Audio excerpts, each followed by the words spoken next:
할렐루야. 이 시간에 우리 성삼일체 하나님께서 특별히 우리 가운데 강하게 임하셔서 영광 가운데 우리를 만져주시고 치료해주시고 회복시켜주시는 복된 시간 되기를 우리 주 예수 그리스도 이름으로 간절히 축원합니다. 마음의 문이 열리고 귀에 듣는 귀가 활짝 열어져서 믿음으로 반응하는 복된 시간 되기를 주님의 이름으로 축원을 드립니다. 모든 그리스도인들은 이 복음에 대해 자주 듣고 말하죠. 요즘은 우리 모두가 복음 앞에 바로 서기를 위해 기도하기도 합니다. 복음을 자주 말하지만 사실 복음에 대해 제대로 이해하지 못하는 경우들도 많고, 그로 인해서 잘못된 신앙생활을 하는 경우들이 얼마나 많은지 모릅니다.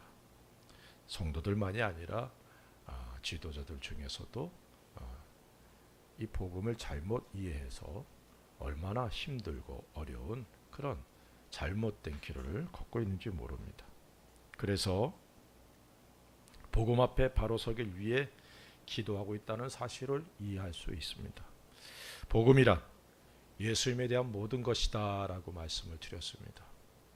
특별히 복음의 가장 중요한 정신, 그것은 희생이다, 이렇게 말씀을 드릴 수 있어요.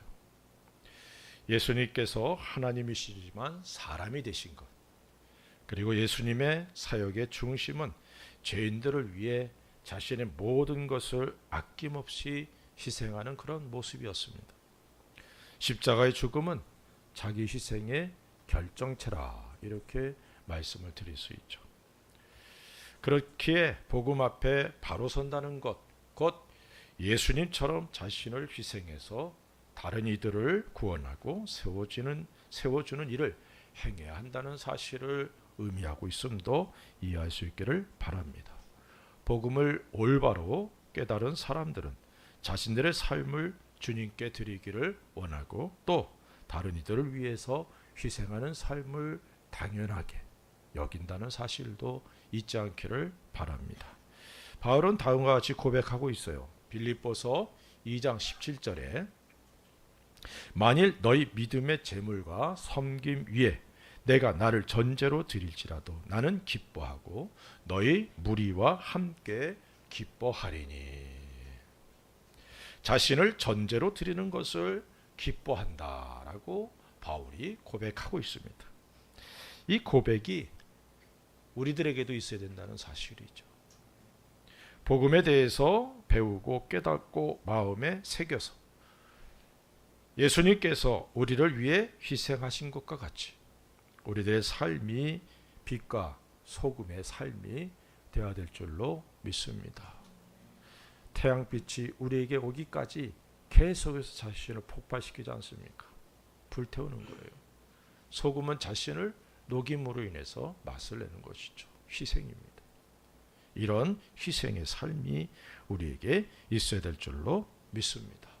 지금 우리 계속해서 정복자로서 반드시 있어야 될 철장 권세에 대해서 살펴보고 있습니다. 그리고 예수 그리스도의 그 복음에 대해서 살펴보고 있어요. 철장 권세의 그 복음에 대해서 말씀을 전하고 있습니다. 우리를 구원하시기 위해서 이 땅에 사람으로 오신 우리 예수님을 찬양하시기 바랍니다. 또한 우리를 위해서 이 땅에서 진리의 말씀을 가르치시며 천국 복음을 선포하셨고, 모든 병든 자들, 귀신 들린 자를 온전하게 하신 우리 예수님의 모습을 기억하시고 감사할 수 있기를 바랍니다. 이 모든 게 바로 구원받고 하나님의 자녀된 나를 위해서 행해 주신 모든 일들이다. 물론 우리는 시간의 개념 속에 살아갑니다. 하지만 시간을 창조하신 하나님, 우리 예수님께는 시간의 개념이 없어요. 믿습니까? 2000년 전에 그 사건이 바로 오늘 사건이 되는 것입니다. 이 사실을 잊지 않기를 주의 이름으로 축원을 드립니다. 지난주는 우리를 위해 십자가에서 죽으신 예수님에 대해서 살펴보았습니다. 예수님의 십자가는 예수님의 사명이었다라고 말씀을 드렸어요. 예수님이 이 땅에 오실 때에 십자가에서 죽으시기 위해서 오셨다라고 말씀하고 있습니다. 십자가의 죽으심이 어떤지를 너무나 잘 아시는 하나님이시며 사람이 되신 예수님은 죄인들을 위해 십자가에서 죽으시기 위해서 오셨다라고 말씀하고 있어요. 모든 사람들, 특별히 부모들이 자녀들이 태어나면 이 자녀들이 그리스도인들이라면 하나님 앞에 멋지게 쓰임받는 영광스러운 자녀 되기를 원합니다. 태어났는데 너는 십자가를 짊어지고 가야 돼. 십자가에서 죽어야 돼. 라고 얘기하고 그렇게 말하는 부모는 없을 거예요. 그런데 예수님은 십자가를 짊어지시기 위해서 오셨다라고 말씀하고 있다는 사실입니다. 하나님과 원수였던 우리들이 받아야 될 수치와 멸시를 짊어지시기 위해서 친히 수치와 멸시, 천대를 받으셨던 예수님의 십자가를 깊이 생각하시기 바랍니다. 예수님의 십자가로 인해서 우리들은 하나님 앞에서 영광스러운 존재가 되었고 또 하나님께 은혜를 입고 살아가고 있다는 사실을 잊지 않기를 바랍니다. 십자가는 세상 모든 사람들에게 동일하게 주어진 하나님의 귀한 선물입니다. 그러나 그 선물을 받아들인 사람들에게만 상상할 수 없는 귀한 복들이 주어지고 있다는 사실도 우리가 성경을 통해 잘 알고 있습니다.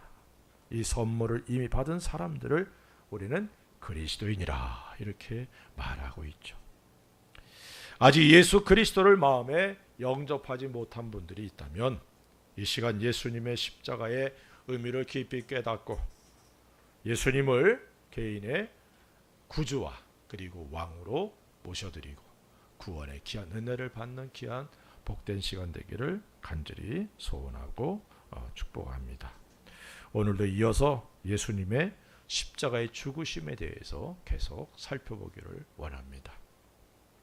오늘 우리가 읽은 6절부터 8절에 이렇게 말씀합니다. 우리가 아직 연약할 때에 기약대로 그리스도께서 경건하지 않은 자를 위하여 죽으셨도다.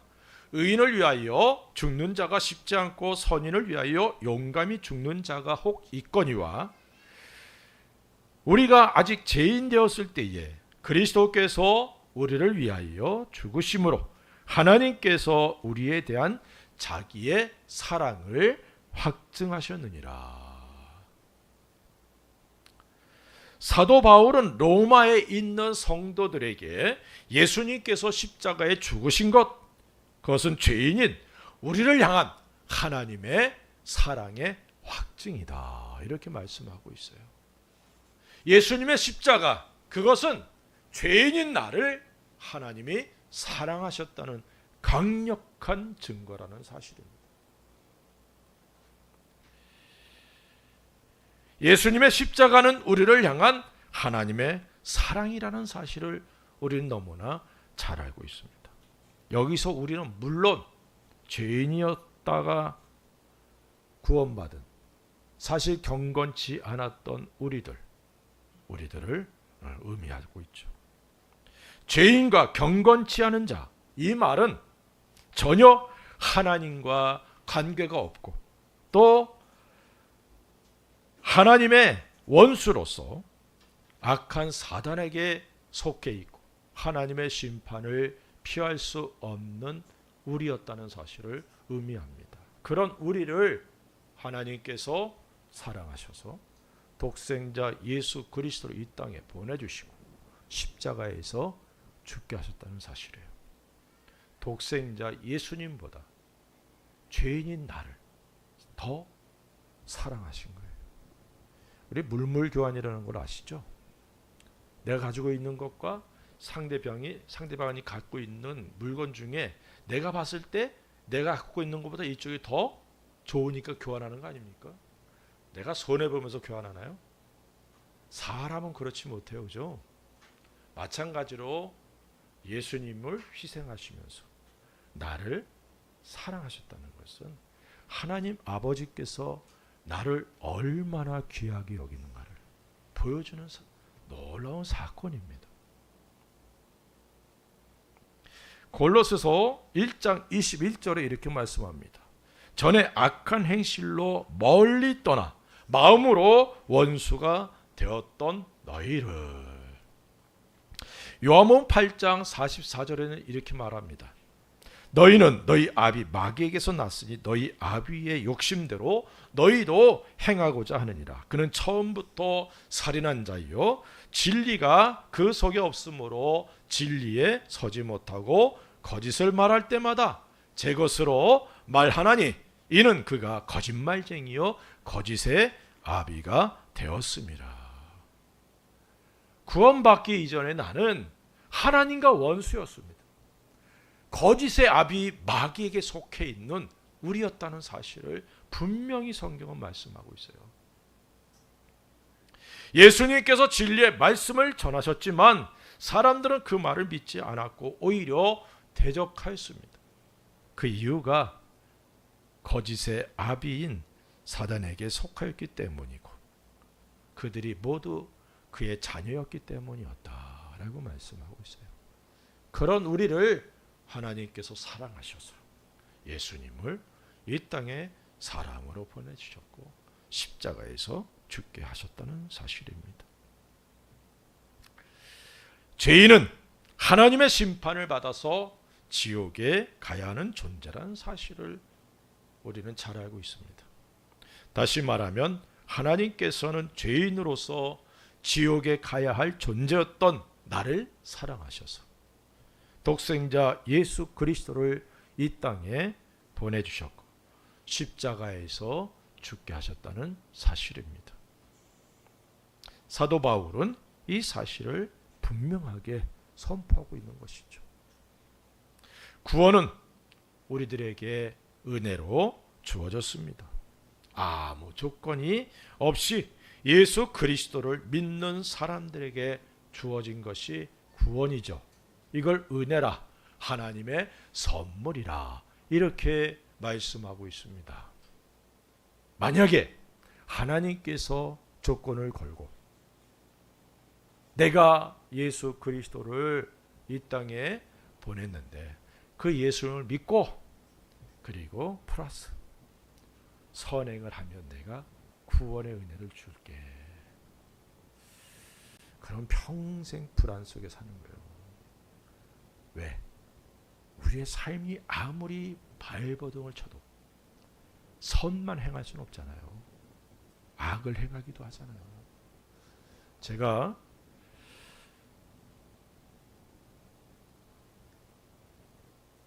한국에 있을 때 어떤 분에게 복음을 전했어요.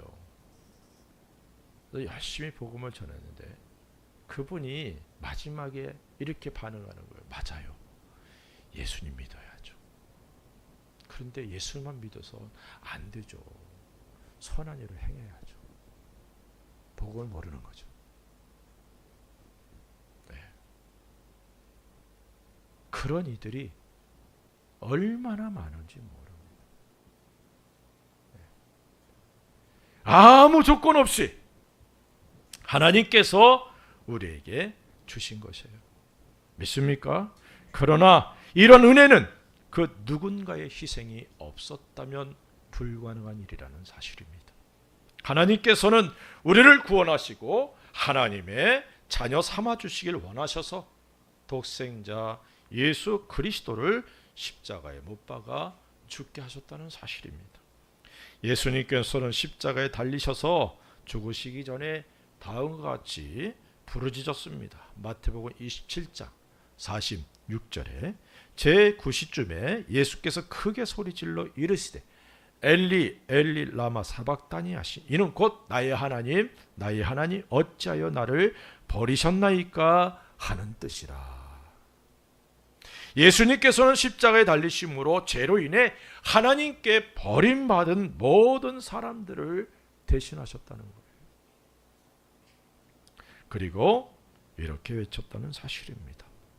우리가 버림을 받아야 할 터인데 하나님께서는 예수 그리스도를 희생함으로 우리를 받아 주셨다는 사실입니다. 사랑하는 아버지 하나님께 버림을 받으시면서 십자가를 짊어지신 것은 나를 사랑하셨기 때문이라는 사실을 다시 한번 깨닫는 귀한 시간 되기를 바랍니다. 독생자를 희생하시면서 보잘것없는 죄인인 나를 구원하신 우리 하나님의 사랑이 십자가라는 사실을 잊지 않기를 바랍니다. 우리가 즐겨 부르는 찬송가 304장이 이 사랑을 잘 표현하고 있죠. 그 크신 하나님의 사랑 말로 다 형용 못하네. 저 높고 높은 별을 넘어 이 낮고 낮은 땅 위에 제 범한 영혼 구하려 그 아들 보내사 화목제로 삼으시고 제 용서하셨네. 하나님 크신 사랑은 측량다 못하며 영원히 변치 않는 사랑 성도여 찬양하세. 예수님의 십자가는 죄인이요 경건치 않았던 나, 심판을 받아 지옥에 가야 될 나를 사랑하신 하나님의 사랑입니다. 그러므로 우리가 예수님의 십자가를 사랑하고 자랑할 수 있는 것은 죄인이요 원수였던 나를 구원하시기 위해 독생자 예수 그리스도를 십자가에 못 박아 죽이시기까지 나를 사랑하신 그 사랑을 알기 때문이죠.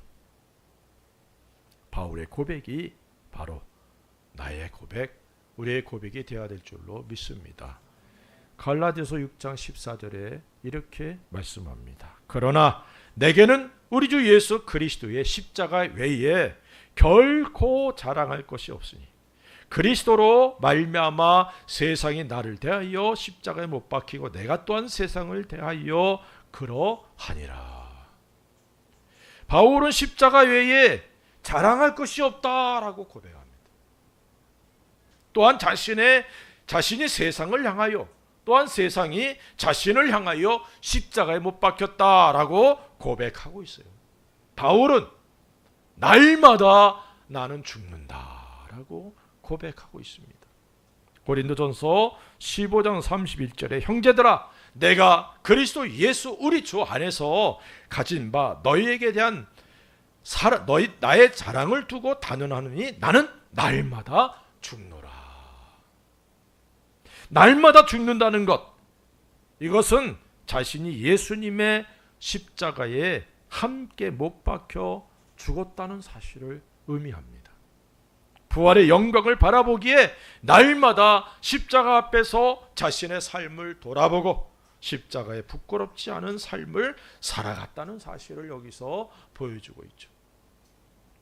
이것이 복음 앞에 바로 서는 모습입니다. 십자가 앞에 바로 서는 모습이죠. 십자가 외에 결코 자랑할 것이 없다라고 고백하는 바울이지만 사실 인간적으로 자랑할 것이 많았던 사람이에요. 빌립보서 3장 4절부터 6절에 이렇게 말씀합니다. 그러나 나도 육체를 신뢰할 만하며 만일 누구든지 다른 이가 육체를 신뢰할 것이 있는 줄로 생각하면 나는 더욱 그러하리니 나는 8일 만에 할례를 받고 이스라엘 족속이요 베냐민 지파요 히브리인 중에 히브리인이요 율법으로는 바리새인이요 열심으로는 교회를 박해하고 율법의 의로는 흠이 없는 자라. 바울은 베냐민 지파예요. 베냐민 지파는 르호보암 시대에 솔로몬의 죄로 인해 나라가 둘로 갈라질 때 유다 지파와 함께했던 지파입니다. 사실 사울 왕이 베냐민 지파였고 다윗이 유다 지파잖아요. 그렇기에 유다 지파와 베냐민 지파는 사이가 좋을 수가 없어요. 그럼에도 불구하고 그들은 유다 지파와 함께했어요. 아주 의리가 있는 그런 지파다 이렇게 여겨지고, 그리고 이스라엘 유다를 유지하는 이루는 주된 그런 지파가 됩니다. 또한 바울은 바리새인이었다. 그렇기에 율법으로는 흠이 없는 자다라고 자기 자신을 얘기를 해요. 그리고 그 당시 대학자였던 가말리엘 문화의 문화생이었어요. 한국이나 일본이나 이 동양 쪽은 어느 대학이냐, 이것을 굉장히 중요하게 여기지만 서양은 안 그렇죠. 누구에게 배웠느냐, 이게 중요해요. 이 바울이 가말리엘에게 배웠다. 그렇기에 모든 면에서 부족함이 없는 그런 사람이에요. 제사장들과 바리새인들에게 인정받았던 청년이에요. 아주 잘 나가는 청년이었습니다. 그러나 그는 오직 예수 그리스도의 십자가 외에는 결코 자랑할 것이 없다라고 고백하고 있습니다. 과연 우리는 어떻습니까? 바울은 해로 여기고 배설물로 여겼던 것들을 오히려 자랑하고 예수님의 십자가와는 너무 멀리 떨어진 그런 삶을 살고 있지는 않습니까? 나를 사랑하신 하나님의 위대하신 사랑인 예수님의 십자가를 자랑하고 사랑할 수 있기를 주의 이름으로 부탁을 드립니다. 우리들의 생애가 예수 그리스도의 십자가를 자랑하는 복된 생애가 되기를 우리 주님의 이름으로 축원합니다. 두 번째는 이사야 53장 4절과 5절에 이렇게 말씀합니다. 그는 실로 우리의 질고를 지고 우리의 슬픔을 당하였건을 우리는 생각하기를 그는 징벌을 받아 하나님께 맞으며 고난을 당한다 하였노라. 그가 찔림은 우리의 허물 때문이요 그가 상함은 우리의 죄악 때문이라. 그가 징계를 받음으로 우리는 평화를 누리고 그가 채찍에 맞음으로 우리는 나음을 얻었도다. 예수님의 십자가, 이것은 우리들의 연약함, 우리들의 병든 몸을 담당하신 십자가라는 사실입니다. 다시 말하면 예수님의 십자가는 우리의 약함을 치료하는 십자가였다는 사실을 분명히 말씀하고 있어요. 예수님께서 십자가에 달리시기 전에 채찍을 맞으셨습니다. 예수님의 십자가, 고난의 십자가죠. 다시 말하면 예수님께서 사람들에게 잡히시고 고난을 받으시는 그 순간부터 십자가를 지신 것이라 말씀을 드릴 수 있습니다. 모든 고난, 채찍 맞으시고 찔리신 모든 것의 절정이 바로 십자가 위에 못 박히심을 의미하기 때문에 그렇습니다. 이사야 선지자는 예수님의 고난을 미리 보면서 예수님께서 십자가를 짊어지심은 우리의 질고와 슬픔을 담당하신 것이다 라고 말씀합니다. 또한 예수님께서 채찍에 맞으심으로 우리들이 나음을 얻었다라고 선포하고 있어요. 하나님의 말씀은 우리의 감정에 의해 변화되는 것이 아닙니다. 하나님 말씀은 영원히 변하지 않습니다. 이것을 우리는 진리라 이렇게 말하죠. 만약에 1 더하기 1이 사람이 정한 법칙이지만 이게 1 더하기 1이 3도 되고 4도 되고 그러면 이건 큰 혼란이 일어나는 거예요. 1 더하기 1은 2, 변함이 없어야죠. 마찬가지로 하나님의 말씀은 변함이 없습니다. 거짓이 없으신 하나님께서 우리에게 주신 말씀입니다. 그래서 그 말씀을 우리가 어떻게 받아들이느냐, 그것에 따라서 놀라운 역사들이 일어나기도 하고 아무 일도 일어나지 않을 수도 있다는 거예요. 하나님 말씀은 변함이 없는 진리입니다. 우리의 감정 여하에 의해서 변경되는 것이 아니에요. 그러므로 말씀 그대로 우리는 믿고 받아들이고 고백하고 하나님 말씀대로 순종하면 되는 것이죠. 믿습니까? 우리가 구원을 받았어요. 아멘. 예수 그리스도를 내 개인의 구주로 영접해서 다 구원받았어요. 이상하게 구원에 대해서는 의심하지 않는 분들도 성경의 다른 약속의 말씀들은 자꾸 이게 좀 받아들이지 못하는 경우들이 많아요. 왜? 구원에 대한 것은 내가 그냥 믿음으로 받아들였는데 이게 하나님의 은혜거든요. 그런데 다른 거는 자꾸 내 이성으로 판단하고 저울질하는 거죠. 내가 경험하지 못했으니까. 네. 사랑하는 성도 여러분, 우리 이 시간 우리의 이성을 내려놓고 하나님 말씀을 있는 그대로 우리 마음에 받아들이시기 바랍니다. 하나님께서 예수 그리스도를 이 땅에 보내주시고 십자가에 못 박혀 죽게 하신 것, 채찍에 맞게 하신 것, 다 나를 위함입니다. 그냥 십자가에서 그냥 못 박혀 죽게만 하실 수도 있는데 왜 채찍을 맞게 하셨을까요? 우리 잘 알잖아요. 그 채찍의 끝에는 쇠 뭉치들이 있어가지고 채찍을 치면 그 쇠 뭉치가 살에 박혀가지고 뗄 때마다 살점이 떨어지는. 예수님이 아무리 약하셨다 할지라도 다른 강도들은 짊어지고 갔던 그 나무 십자가를 왜 예수님은 질 수가 없었을까요? 쓰러지고 또 쓰러지고 일어나면 또 가다 또 쓰러지고. 예루살렘에 가면 말입니다. 이 골고다 올라가는 길을 이제 사람들이 메어터져서 올라가요. 저도 올라갔는데 가다 보면은 손자국이 있어요. 바닥에도 있고 건물 벽에도 있고. 설명하기를 예수님이 십자가 지고 가다 쓰러졌을 때 짚은 손자국입니다. 그러다가 일어나셔서 힘드셔서 짚었던 여기가 예수님의 그 손자국이에요. 야, 우리 주님 그렇게 약하고 피곤한 상태도 짚을 때마다 막 푹푹 파일 정도의 힘이 있었던 것 같아요. 좀 웃으셔. 왜 이렇게 만들었을까요? 사람들은 봐야 믿거든. 이상하게. 만약에 푹푹 파이는 걸 봤다면 채찍을 들고 십자가에 지고 가다 쓰러진 예수님이 십자가 못 지고 그런다고 채찍으로 때릴 수 있을까요? 예수님은 너무 힘드셨던 거예요. 그러나 포기하지 않았죠. 그만큼 예수님은 이미 십자가 짊어지시기 십자가로 십자가 못 박히기 전에 채찍 맞으심으로 피 흘리고 기진맥진해 있는 상태였다는 거예요. 그게 왜? 나의 병든 몸을 위해서. 아멘. 저가 채찍에 맞음으로 우리가 나음을 얻었다. 믿습니까? 이거는 내가 느끼든 안 느끼든 상관없어요.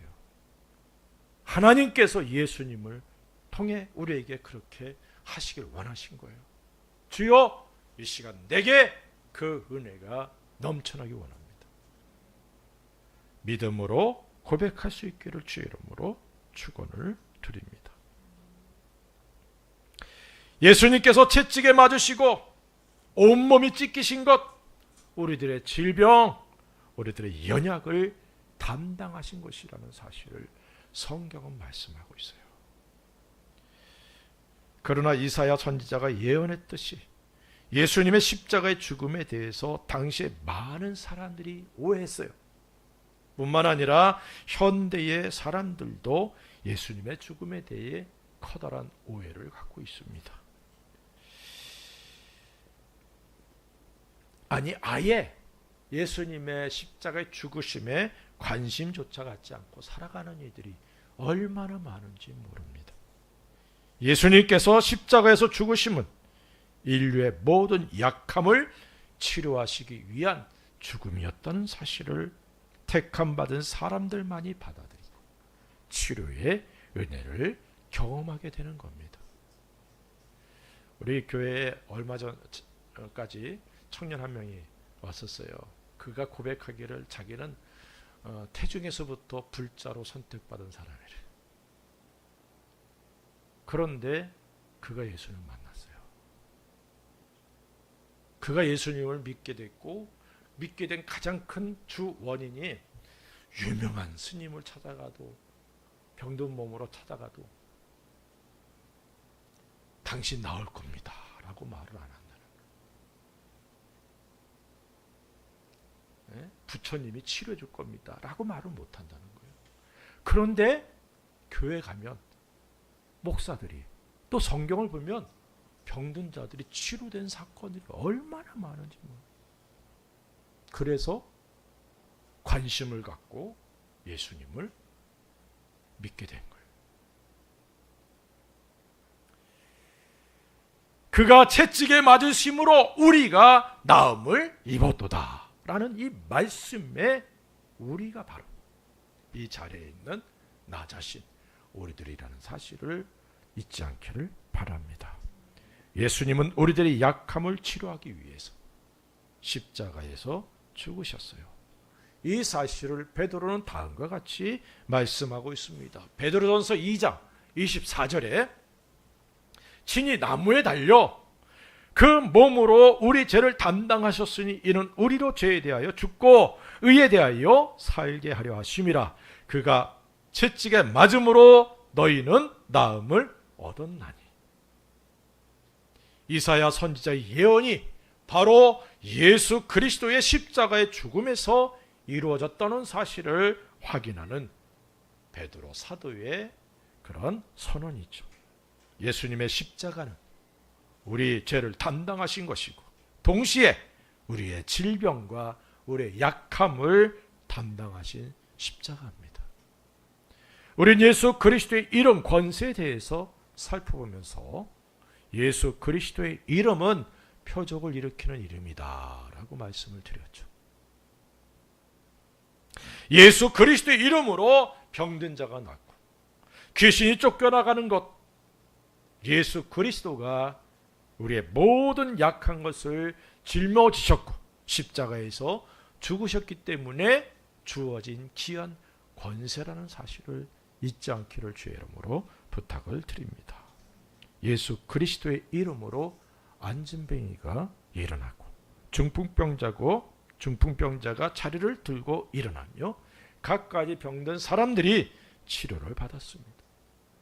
예수 그리스도는 우리들의 약함을 치료하시기 위해서 십자가에서 죽으셨어요. 그렇게 우리 중에 약한 이들이 예수 그리스도의 이름으로 치료되는 것은 하나님의 귀한 은혜라는 사실. 그래서 그 귀한 은혜가 이 시간 내게 임하기를, 우리 가운데 임하기를 위해서 주님의 이름으로 간절히 축복하며 기도합니다. 예수님께서 채찍에 맞으시면서 온몸이 찢기셨던 것은 바로 나의 질병으로 인한 고통을 담당하셨음을 의미합니다. 예수님이 채찍에 맞아 온몸이 찢기시며 우리에게 치료의 은혜를 허락하시기를 원하셨다는 사실을 믿으시기 바랍니다. 이 시간 예수님에게 우리의 약함을 모두 내려놓으시길 바랍니다. 모든 질병을 주님께 내려놓으시기 바랍니다. 예수님의 이름으로 치료됨을 믿고 우리의 믿음을 말씀과 결부해야 된다는 것이죠. 그럴 때 우리들에게 치료의 은혜가 임할 줄 믿습니다. 히브리서 4장 2절에 이렇게 말씀합니다. 그들과 같이 우리도 복음 전함을 받은 자이니 들은 바 그 말씀이 그들에게 유익하지 못한 것은 듣는 자가 믿음과 결부시키지 아니함이라. 말씀을 들으면서 우리들은 우리의 이성과 경험으로 하나님의 능력을 제한하지 말아야 된다는 사실을 깨달아야 됩니다. 말씀의 믿음으로 결부할 때 하나님께서 역사하심을 믿으시기를 주의 이름으로 축원을 드립니다. 이런 예들이 성경에 많이 기록되어 있어요. 사도행전 14장 9절부터 10절에 바울이 말하는 것을 듣거늘 바울이 주목하여 구원받을 만한 믿음이 그에게 있는 것을 보고 큰 소리로 이르되 내 발로 바로 일어서라 하니 그 사람이 일어나 걷는지라. 루스드라에서 발을 쓰지 못하는 사람이 바울을 통해 말씀을 들으면서 그 속에 구원받을 믿음이 일어납니다. 바울은 그 믿음을 보고 그를 치료했죠. 물론 우리가 잘 알듯이 바울은 커다란 육체적인 핸디캡을 갖고 있는 사람이었습니다. 그를 통해 치료의 은혜들이 강하게 나타났지만 정작 바울은 자신의 몸에 질병을 갖고 살아갔어요. 그러므로 경건한 사람의 능력으로 치료의 은혜가 임하는 것이 아니에요. 믿습니까? 오직 하나님의 능력이 임할 때, 예수 그리스도의 이름으로 역사가 일어나게 된다는 사실을 믿으시기 바랍니다. 성전 미문에 앉아 구걸하던 안진뱅이가 나사렛 예수 그리스도의 이름으로 일어나 걸었습니다. 그러자 사람들은 베드로와 요한을 붙잡고 그들에게 집중합니다. 그때 베드로가 말한 것이 우리들에게 도전이 되기를 바랍니다. 사도행전 3장 12절에 이렇게 말씀하고 있어요. 베드로가 이것을 보고 백성에게 말하되 이스라엘 사람들아, 이 일을 왜 놀랍게 여기느냐? 우리 개인의 권능과 경건으로 이 사람을 걷게 한 것처럼 왜 우리를 주목하느냐? 미문에 앉아 구걸하던 나면서 안진뱅이, 걸어본 적이 없던 사람이 걷게 된 이 놀라운 사건을 베드로가 이렇게 말하는 거예요. 내 권능, 내 개인의 경건으로 한 것이 아니라 예수님의 이름으로 일어나 걷게 되었다라고 말하고 있다는 것입니다. 베드로 개인의 경건으로 인한 것이 아니라 믿음으로 말씀에 결부했기 때문에 일어난 기적이다라고 말씀하고 있다는 것이죠. 개인의 경건으로 병든 자가 치료되는 것은 아닙니다.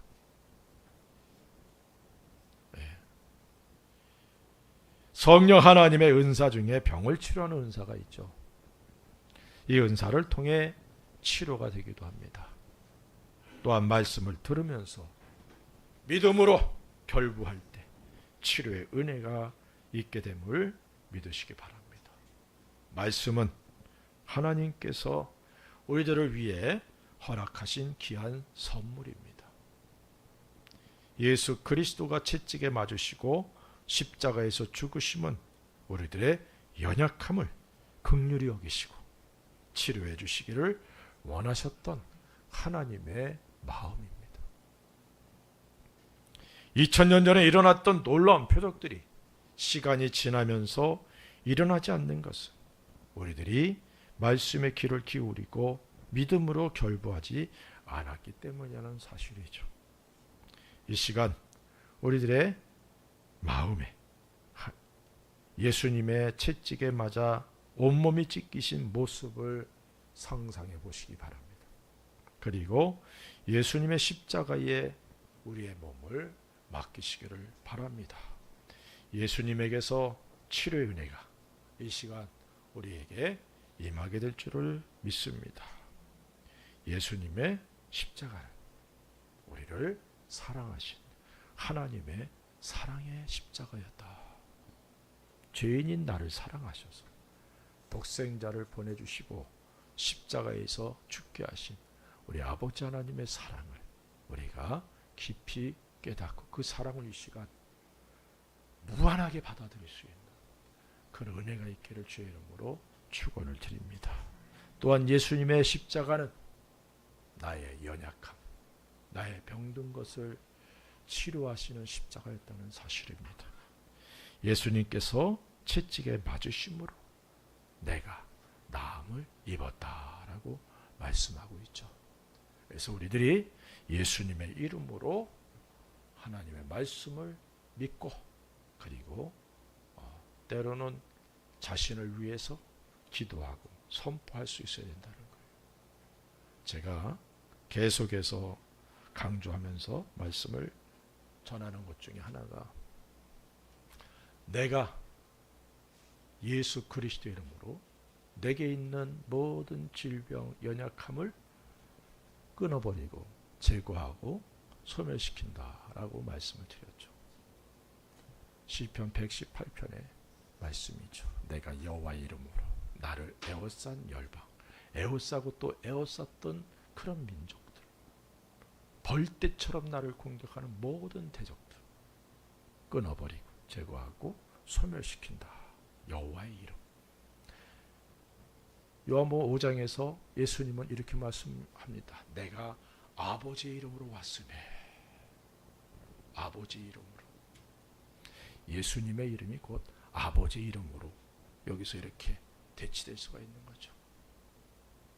그래서 우리들이 예수님의 이름으로 나를 에워싸고 에워쌌으며 벌떼처럼 에워싼 모든 것을 끊어버리고 제거하고 소멸시킬 수 있는 겁니다.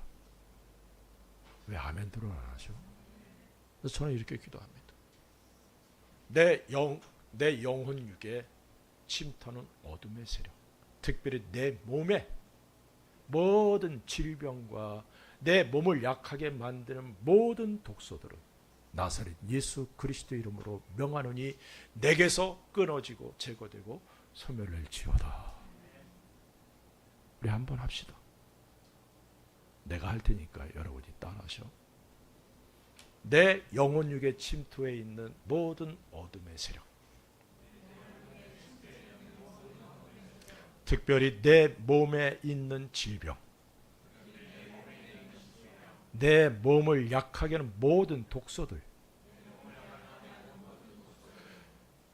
나사렛 예수 그리스도의 이름으로 명하노니